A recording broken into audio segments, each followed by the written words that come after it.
찬양 하나님께서 기뻐 받으실 줄로 믿습니다. 할렐루야. 오늘도 하나님 주시는 말씀의 은혜가 우리 사랑하는 성도들의 심령 가운데 또 가정 가운데 하나님이 주시는 복으로 충만하기를 주님의 이름으로 축복합니다. 5월 가정의 달이 되면 교회에서 자주 사용하는 표어가 있습니다. 그것은 바로 교회 같은 가정, 가정 같은 교회라고 하는 말입니다. 우리는 이 말을 할 때 그렇게 생각하면서 고백을 합니다. 가장 이상적인 교회를 가리켜서 가정 같은 교회가 되어야 된다라고 생각하고, 또한 가장 이상적인 가정을 가리켜서 교회 같은 가정이 되면 하나님이 기뻐하시는 가정이다라고 이야기합니다. 여러분, 이 말이 무슨 뜻일까요? 이렇게도 생각해 봅니다. 사랑이 없이 늘 싸우는 가정이라면 여러분, 그런 가정 같은 교회를 말하는 것일까요? 믿음이 없는 교회라면 그런 교회 같은 교회를, 가정을 여러분 우리가 소망하고 바라는 것일까요? 우리가 이렇게 이야기하는 것은 가정의 기본에는 사랑이 있어야 하기 때문입니다. 또한 교회의 기초는 믿음에 있다라고 하는 의미입니다. 이런 가정과 교회가 되어질 때 그 가정과 교회를 통하여 하나님이 주시는 소망이 생겨나는 은혜가 있을 줄로 믿습니다. 네, 여러분, 우리가 가정의 달, 가정에 대한 기초를 생각해 보면 가정의 첫 출발은 결국 남자와 여자, 남편과 아내, 아내와 남편이 만나서 이루게 됩니다. 행복전도사로 자신을 소개하는 서대반 장로님이라고 하는 분이 있습니다. 이분이 쓴 책, 행복한 가정을 만드는 비결이라고 하는 책이 있는데, 그 책에서 부부가 함께 보면 좋은 말씀들을 참 많이 기록했습니다. 일부분을 제가 여러분들에게 읽어드리려고 합니다. 세상의 모든 부부에게 라고 하는 글입니다. 세상에 이혼을 생각해보지 않은 부부가 어디 있으랴.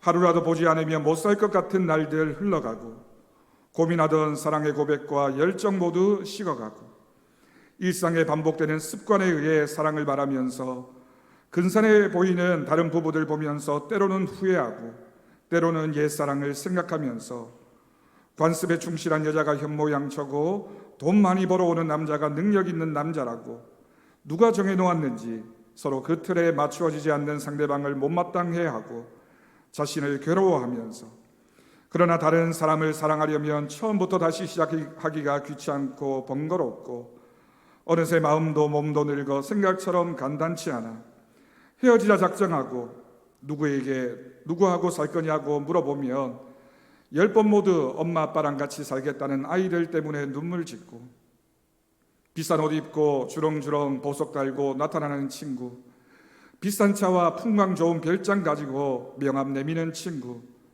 까마득한 날 흘러가도 융자 받은 돈 갚기 바빠 내 집 마련 멀 것 같고, 한숨 푹푹 쉬며 에고 내 팔자야 노래를 불러도 어느 날 몸살 감기라도 호되게 앓다 보면 빗길에 달려가 약 사오는 사람은 그래도 지겨운 아내, 지겨운 남편인걸.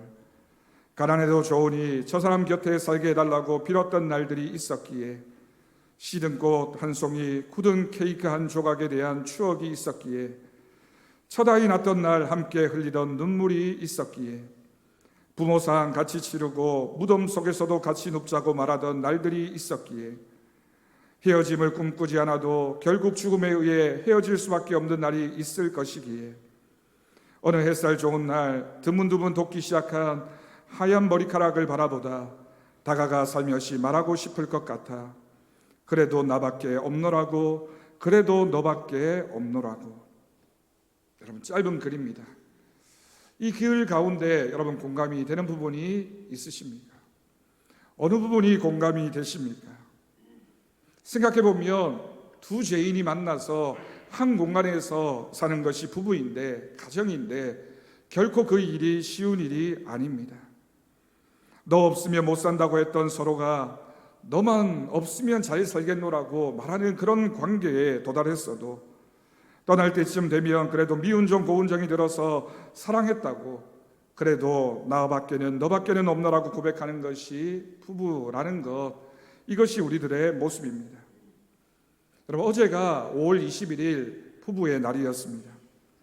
이날의 유래는 어린이날에 한 방송에 출연했던 어린아이가 내 소원은 엄마 아빠가 함께 사는 것이라고 말하는 것을 어떤 목사님이 보고 충격을 받아서 우리의 가정이, 우리의 부부가 이래서는 되겠느냐, 기독교인의 가정부터, 기독교인 부부부터 먼저 시작해야 되겠다라는 생각을 가지고 캠페인을 벌이다가 1995년부터 정식으로 부부의 날로 지정을 하고 그렇게 지키게 되었다고 합니다.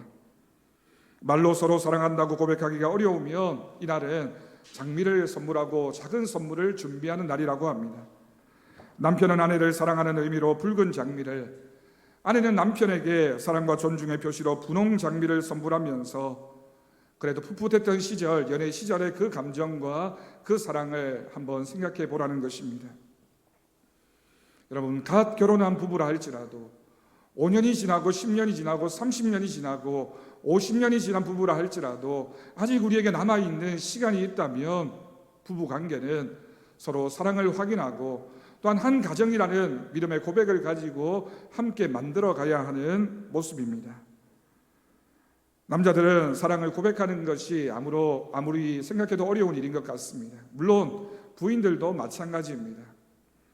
어느 부부 세미나에서 남편들이 아내에게 처럼 전화를 걸어서 사랑한다 한마디 고백하는 시간을 가져보자라고 강사가 세미나에 참석한 분들에게 이야기를 했습니다. 근데 그 세미나에 한 목사님이 있었습니다. 평상시에 사랑한다는 말 한마디 하지 못하던 그 목사님이 자신의 집에 전화를 걸었습니다. 마침 전화를 거니 사모님이 전화를 받았습니다. 여보, 잘 있었어? 네, 잘 있어요. 세미나 잘하고 있어요? 그 다음에는 옆에서 자꾸 쿡쿡 찌릅니다. 강사가 재촉을 합니다. 여보 사랑해 라는 말을 하고 전화를 끊어야 되는데 도무지 그 말이 나오지를 않는 겁니다. 한참이나 망설이다가 주변에서 하도 성화를 해서 큰 용기를 먹고 이제는 해야 되겠다라고 생각을 하고 입을 열었습니다. 여보, 사찰 잘 있어? 라고 전화를 끊었다고 합니다. 사랑한다는 말 한마디 하기가 부부 관계에 있어서도 참 어려운 것 같습니다. 창세기 2장 18절 이하의 말씀을 보면 아담을 만드신 하나님께서 아담의 갈빗대를 취해서 여자였던 하와를 만드시고 짝지어 주신 첫 번째 결혼, 첫 번째 가정의 이야기를 기록하고 있습니다. 창세기를 시작하고 천지를 만드신 하나님께서 가장 중요하게 생각하셨던 것이 가정이 아닌가라는 생각을 하게 됩니다. 여러분, 이 말씀은 결혼식 주례에서 많이 듣게 되는 말씀인데 몇십 년 만에 우리가 함께 앉아서 이렇게 예배를 드리면서 물론 함께하고 있는 부부도 있고 그렇지 못한 부부들도 있지만 새로운 마음으로 우리가 결혼식 주례제 앞에서 말씀을 듣는다고 생각하시고 또 함께하지 못하고 있는 배우자가 있다면 생각하면서 우리가 하나님의 말씀으로 또한 믿음의 고백으로 이 말씀을 함께 들을 수 있기를 간절히 바랍니다. 여러분, 하나님이 만드신 가정에서 두 사람 부부가 어떻게 하면 보다 건강하게 화합할 수 있을까를 이 말씀은 기록하고 있습니다. 여러분, 이 말씀의 전제가 되는 것은 하나님이 만나게 하셨다, 하나님이 두 사람을 창조하셨다라고 하는 뜻입니다. 그리고 오늘 말씀을 들으면서 우리가 또한 생각해야 할 것은 이 말씀들은 다 서로에게 주신 말씀이라는 겁니다. 저 사람이 들어야 할 말씀이고 저 사람이 실천해야 되는 말씀이 아니라 나에게 주신 말씀인가 동시에 서로에게 주신 말씀입니다.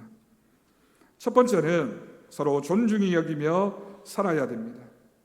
여러분, 창세기 1장 27절 말씀을 보면 하나님께서 사람을 만드실 때 하나님의 형상을 닮은 존재로 만드셨다라고 기록합니다. 인간이 하나님께서 인간을 만드실 때 하나님의 형상을 닮은 존재로 만들었다라고 하는 것은 남자도 여자도 하나님의 모습을 닮은 존귀한 존재라고 하는 뜻입니다.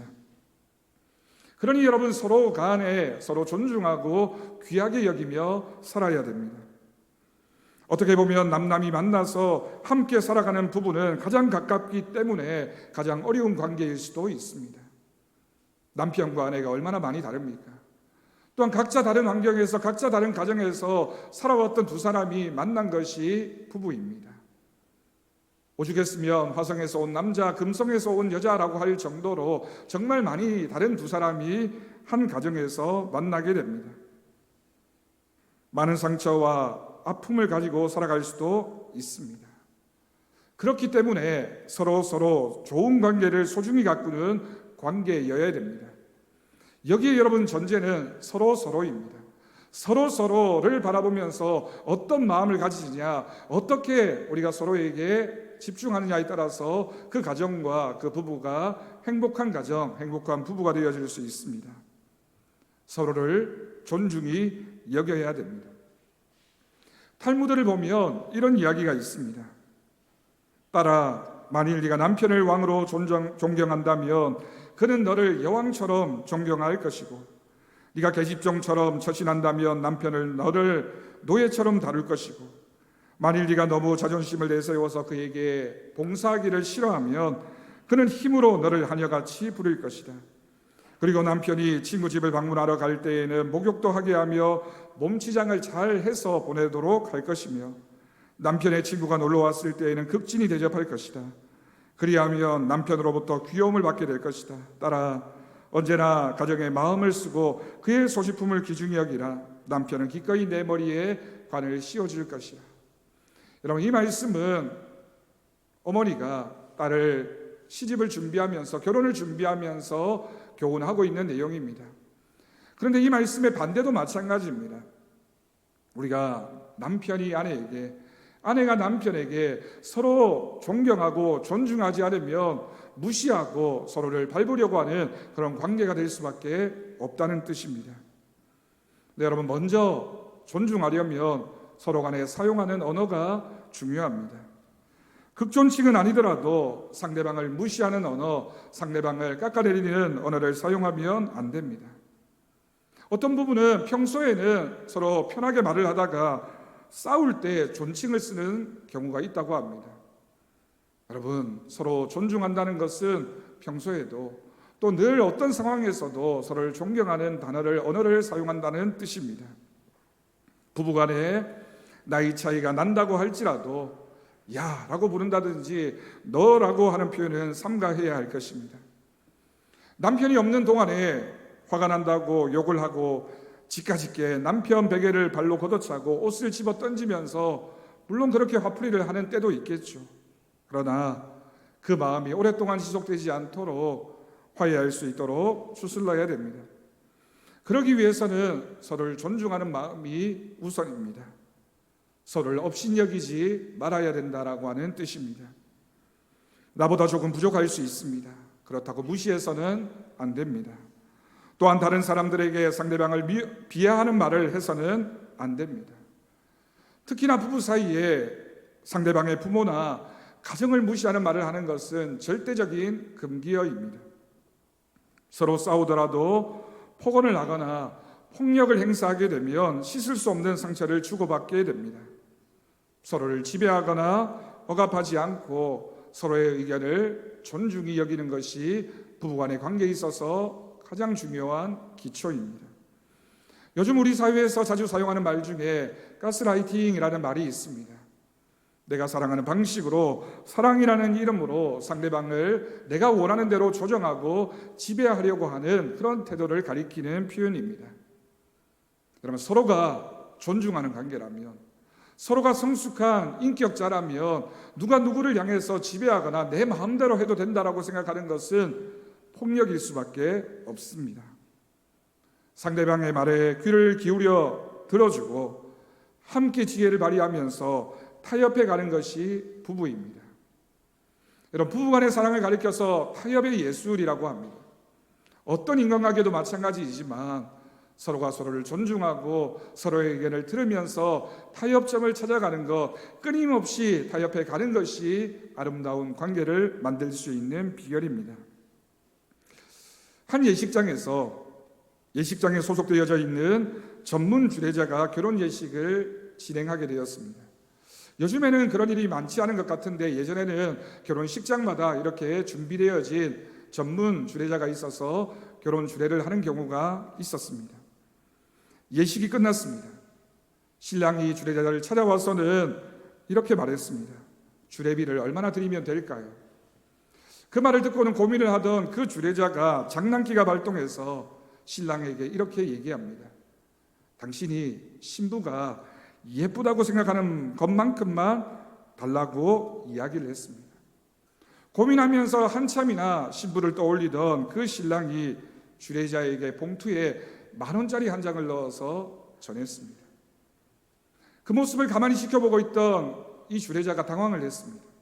도대체 이 신랑이 이 신부를 어떻게 생각하는 것일까? 하지만 고운 냉정을 찾고는 그 자리를 떠나려고 하는 신랑을 급히 불러서는 이야기합니다. 이복에 9,000원을 거슬러 줄 테니 이것 가지고 가게 라고 그렇게 이야기를 했습니다. 여러분, 서로를 존중하지 않으면, 서로를 귀하게 생각하지 않으면, 서로에게 하나님이 주신 존재라고 고백하지 않으면 그 관계는 아름다운 관계가 될 수가 없습니다. 내가 그 사람을 아껴주는 것만큼 그 사람도 나를 아껴주게 됩니다. 여러분, 우리 속담에 가는 말이 고와야 오는 말이 곱다라는 정말 너무나도 단순한 인간관계에 대한 속담이 있습니다. 부부간의 관계에 있어서도 정확하게 적용이 되어집니다. 내가 상대방에게 어떤 말을 하느냐, 어떻게 대하느냐, 어떻게 존중하느냐에 따라서 상대방도 똑같이 나에게 대할 것입니다. 다시 한번 말씀드립니다. 서로에게입니다. 서로에게 어떤 모습이냐, 서로와 어떤 관계를 맺느냐를 늘 기억할 수 있기를 바랍니다. 두 번째로, 부부는 채우는 존재로 살아야 됩니다. 창세기 2장에서 하나님이 아담을 모실 때 혼자 있는 것을 보시고 좋게 생각하지 않으시고 돕는 배필로 만드셨습니다. 서로에게 돕는 배필입니다. 여러분, 인간은 얼마나 불완전한 존재인지 모릅니다.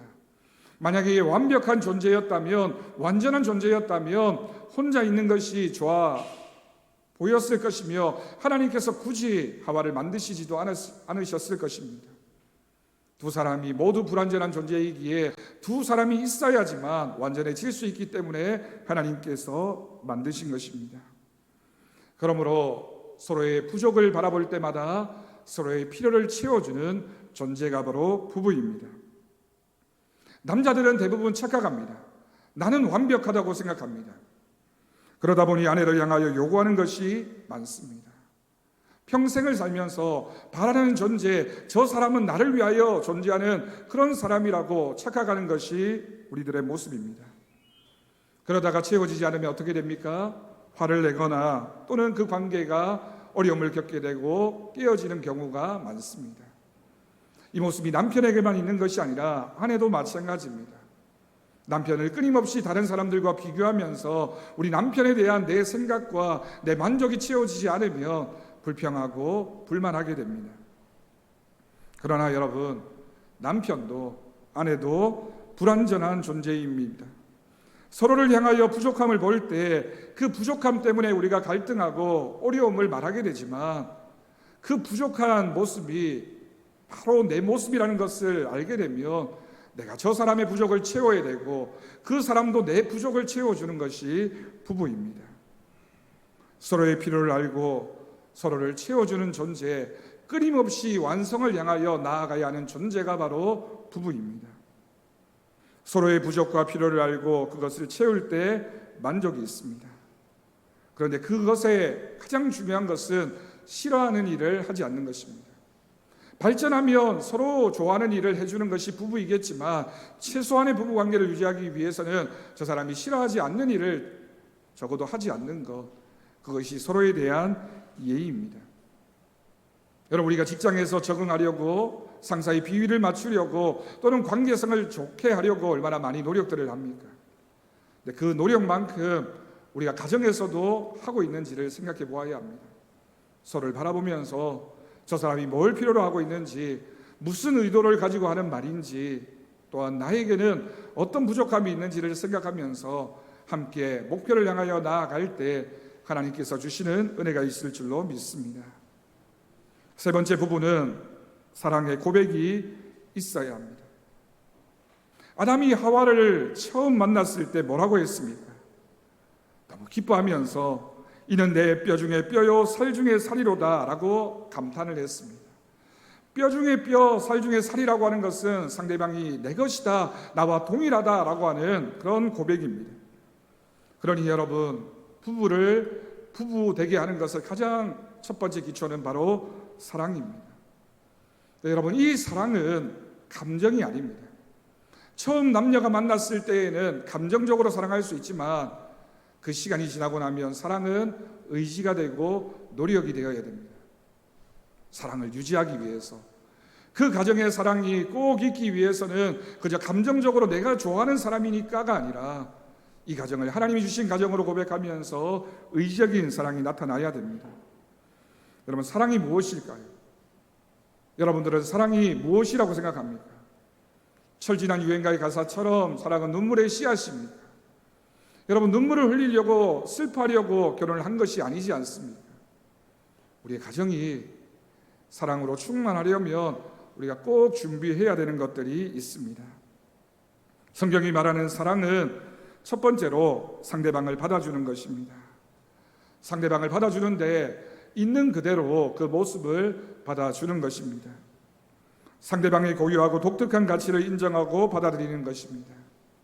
상대방의 타고난 특징이나 기질적인 특징을 비난하거나 뜯어 고치려 하지 말고 용납해 주는 것이 사랑입니다. 여러분, 세상의 모든 것들은 다 고쳐 쓸 수 있지만 참 쉽게 변하지 않는 것이 사람입니다. 근데 그 사람이 바로 내 남편이고 내 아내입니다.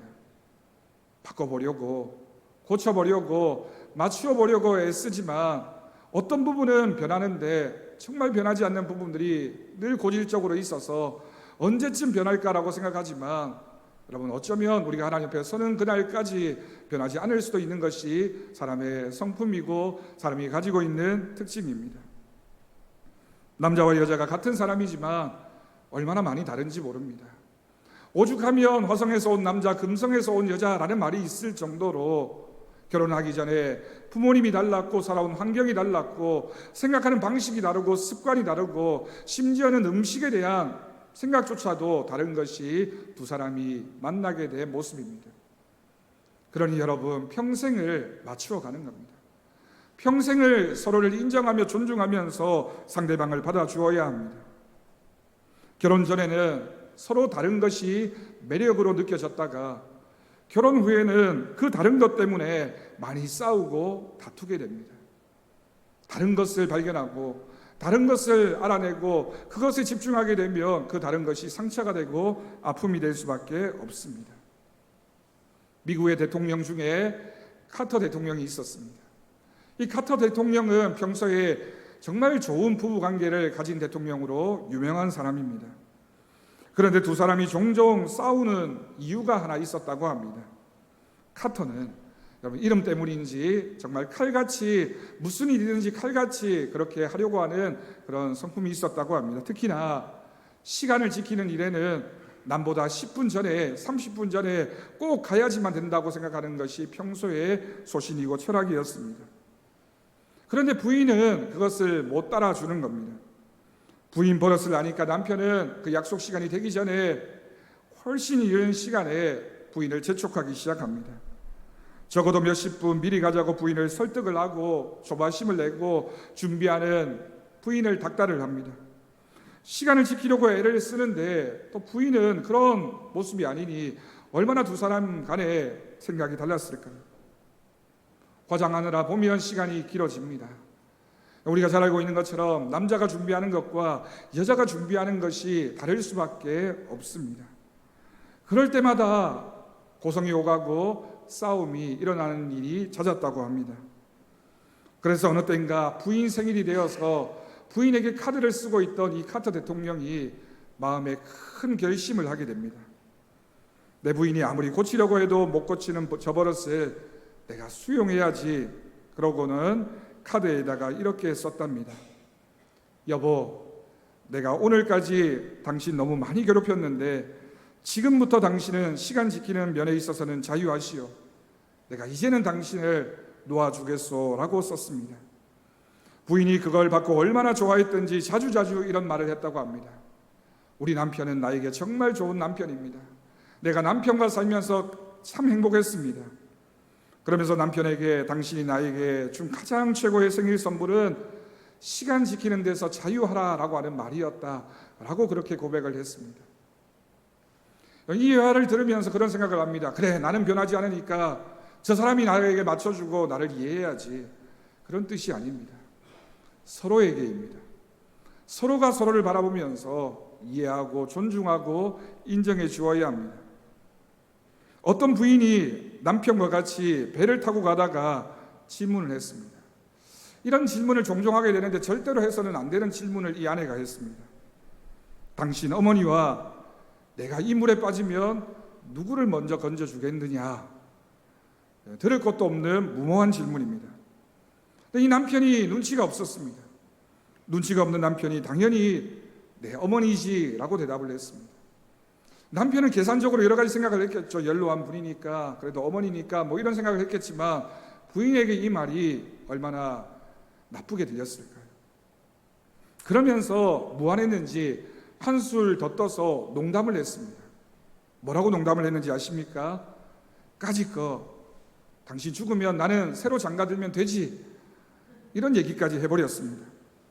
부인이 그날부터 크게 상처를 받았습니다. 어떻게 저 사람이 나에게 이런 말을 할 수 있을까? 그래, 어머니는 혹시 먼저 건져준다 할지라도 어떻게 이 남편이 나에게 새로 장가든다라는 말을 이렇게 쉽게 할 수 있을까? 이건 분명히 나를 무시하는 거다, 나를 사랑하지 않는 거다라는 생각이 들었습니다. 고민을 하다가 마음에 우울증이 오고 큰 상처를 받아서 상담가를 찾아갔습니다. 이런 남자와 어떻게 살아야 하느냐라고 물었습니다. 그 이야기를 한참이나 듣고 있던 상담가가 이렇게 조언을 했습니다. 부인께서 수영을 배우십시오. 당신 남편은 절대로 안 바뀔 겁니다. 여러분, 다른 모습 아무리 나에게 맞추려고 해도 안 되는 것이 사실은 있습니다. 어떤 부분들은 바꾸어 갈 수 있지만 어떤 부분은 참 바뀌지 않는 것이 우리들의 모습입니다. 있는 모습 그대로 받아주는 것에서 사랑이 시작됩니다. 다시 한번 말씀드립니다. 물론 서로입니다. 두 번째, 사랑은 상대방의 욕구와 필요를 알고 채워주는 것입니다. 여러분, 인간은 누구나 다 욕구가 있습니다. 욕심이 있습니다. 그리고 그 욕심과 내 만족을 채우기 위해서 행동을 하게 됩니다. 그러므로 사랑이란 상대방을 알고 나를 알리는 데부터 시작합니다. 아내를 사랑하려면, 남편을 사랑하려면 저 사람이 뭘 좋아하는지 그 성품과 그 기질과 소원을 알아야 됩니다. 심리학자였던 윌리엄 글래서라고 하는 사람이 인간에게는 여러 다양한 감정들이 있는데 이런 감정들이 있다라고 썼습니다. 사랑하고 사랑받고 싶은 욕구와 또한 그 사랑에서 벗어나고 싶은 욕구, 소속감의 욕구와 벗어나고 싶은 욕구, 다른 사람에게 영향을 미치고 싶은 욕구와 상대의 통제로부터 벗어나고 싶은 욕구 등이 있다라고 했습니다. 인간은 소속감이 있기를 원하지만 통제를 받기는 싫어합니다. 여러분, 이런 설명들은 인간이 얼마나 복잡한 존재인지 모릅니다. 한 가지 감정만 있는 것이 아니라 반대의 감정도 우리에게는 있습니다. 그런데 공통적으로 인간은 누구나 다 내가 원하는 것, 내 욕심이, 내 욕구가 채워지고 싶은 그런 마음이 있습니다. 근데 이 마음에 대해서 성경은 이렇게 기록했습니다. 고린도전서 13장 5절 말씀을 보면 전체가 사랑에 대한 말씀을 쭉 전하다가 한 구절이 눈에 들어옵니다. 사랑은 자기의 유익을 구하지 않는 것이다. 여러분, 여기에 기록되어진 유익이라고 하는 것이 욕심이고 욕구입니다. 근데 사랑이 무엇이라고요? 사랑은 자신의 욕심, 자신의 유익을 구하지 않는 것입니다. 그러면 무엇일까요? 사랑은 상대방의 욕구와 상대방의 그 마음을 채워주는 것이 사랑의 본질입니다. 세 번째로, 사랑은 상대방의 잘못과 허물을 용서하는 것입니다. 오늘 말씀에서 가장 중요한 말씀이 사랑은 허다한 죄를 덮는다라고 했습니다. 저는 이 말씀을 읽으면서 이 말씀이 모든 사랑과 가정의 출발이라고 고백합니다. 여러분, 하나님의 사랑이 무엇입니까? 우리의 죄와 허물을 용서하셨습니다. 부부가 함께 살기 위해서는 의견 충돌과 부부싸움은 불가피한 것 같습니다. 싸울 수밖에 없는 존재들입니다. 그렇지만 싸운 후에는 서로 용서해야 됩니다. 용서한다는 것은 아무 일이 없었던 것 같이 잊어주는 것, 없었던 것처럼 대해주는 것이 바로 용서의 의미입니다. 본 넬틱이라는 미국의 가정법원 판사가 있었습니다. 수천 쌍의 부부 이혼 소송만 담당했던 이혼 전문 판사입니다. 그가 말하기를 부부 생활 올림픽이 있다면 그 올림픽에서 금메달을 받아야 될 사람은 용서하는 사람이다. 은메달을 받아야 될 사람은 잊어버리는 사람이다. 동메달을 받아야 될 사람은 인내하는 사람이다 라고 말했습니다. 인내하는 것보다 중요한 것이 잊어주는 것입니다. 잊어주는 것보다 더 중요한 것이 바로 용서해 주는 것입니다. 여러분, 용서가 가정을 지키는 비결이고 용서가 서로를 사랑하는 방법입니다. 사랑한다, 고맙다, 잘했다, 당신 때문에 행복하다, 역시 당신이 최고다 라는 말과 더불어서 서로를 용서하는 마음이 먼저가 되고 용서가 우리의 삶에서 실천이 되어지면 그 용서가 그 가정의 사랑을 만들어낼 줄로 믿습니다. 마지막으로 사랑은 부끄러움이 없어야 됩니다. 에덴 동산에서 아담과 하와의 모습을 여러분 생각해 보십시오. 벌거벗었으나 부끄러워하지 않았다는 것은 두 사람이 편히 쉴 수 있는 안식처였다라고 하는 뜻입니다.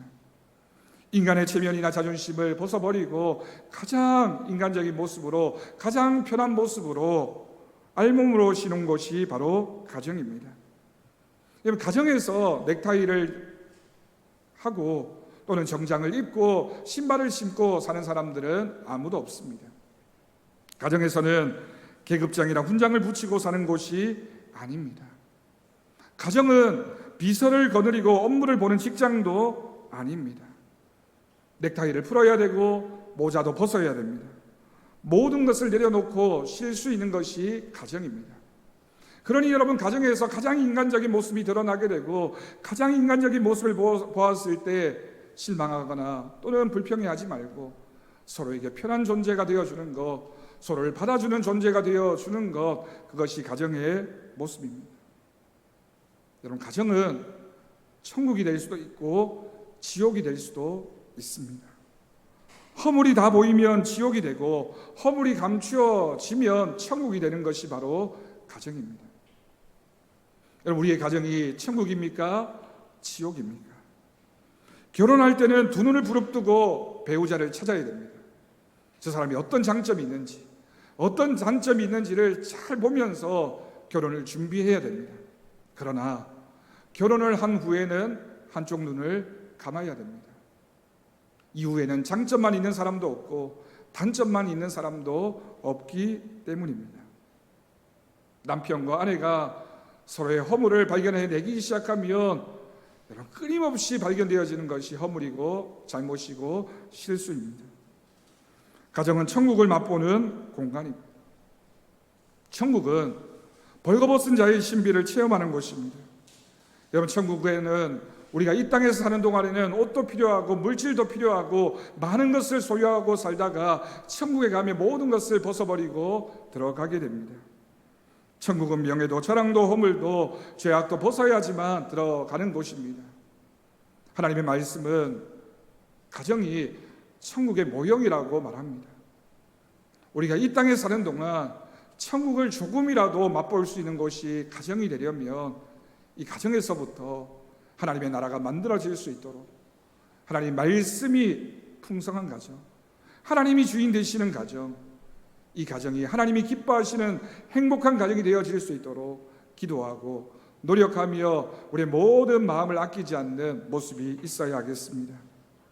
우리 모든 성도들의 가정이 행복한 가정 되는 은혜가 있기를 주님의 이름으로 축복합니다.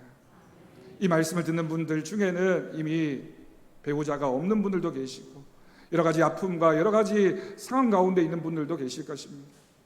우리의 자녀들의 가정을 바라보면서 이 말씀이 들려지는 분들도 계실 것입니다. 여러분, 그러나 우리가 살아있는 동안에 우리의 가정, 또 우리의 자녀와 부모, 또한 하나님이 만드신 다양한 모습들과 다양한 형편 가운데 우리가 살아가고 있습니다. 이 가정을 우리가 하나님이 주신 선물이라고 고백한다면, 그리고 이 가정을 통하여 우리가 행복해지기를 원한다면, 우리가 이 말씀을 기억하면서 우리가 이 말씀 가운데 담겨져 있는 하나님의 말씀에 집중해야 할 것입니다. 이 말씀을 들은 우리 청년들도 그런 가정을 위해서 기도하며 준비하십시오.